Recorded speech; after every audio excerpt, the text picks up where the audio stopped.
Vous avez regretté il y a quelques jours qu'il n'y ait pas de musulmans dans la haute fonction publique et vous avez annoncé que vous en nommeriez un, bientôt, je pense peut-être à un préfet. Donc ça pose deux questions. Est-ce que le fait religieux désormais va devenir un critère de promotion pour les fonctionnaires de l'État laïque et républicain? C'est la première question. Et puis la seconde, c'est est-ce que vous êtes finalement pas favorable à un système de quotas à l'américaine? Monsieur Thénard, vous n'êtes pas si sûr de votre première question qu'il faut tout de suite passer à la seconde?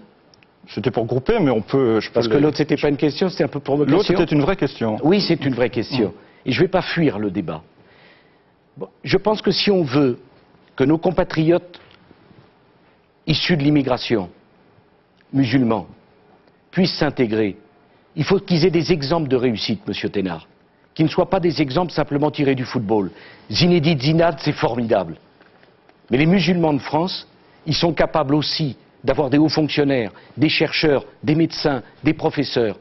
Et si on ne donne pas à tous ces jeunes de banlieue des exemples positifs de réussir, comment ils vont croire dans la République? Et je vais même aller plus loin devant vous. Mais vous ne craignez pas que ça installe le communautarisme? Mais ça n'a rien à voir avec la religion.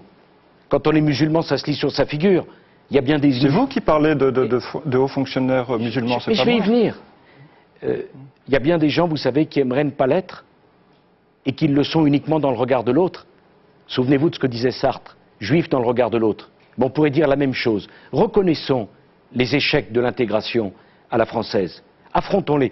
Eh bien, moi, je crois à une formule qu'on n'aime pas beaucoup en France. Et pourtant, je voudrais en débattre juste quelques instants. Je crois à la discrimination positive.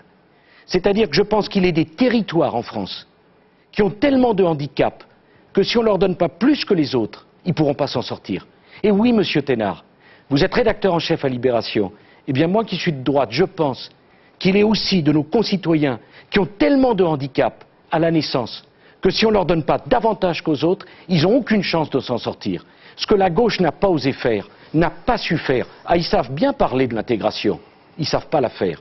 Eh bien, je pense que près de 50 ans après la décolonisation, notamment de l'Algérie, ce n'est pas une réussite pour notre pays de ne pas avoir des hauts fonctionnaires qui représentent la France. Je repose ma question. Vous savez que Jacques Chirac combat le communautarisme. Est-ce que vous ne pensez pas qu'avec ce type de mesures, vous allez dans le sens du communautarisme? C'est bien au contraire.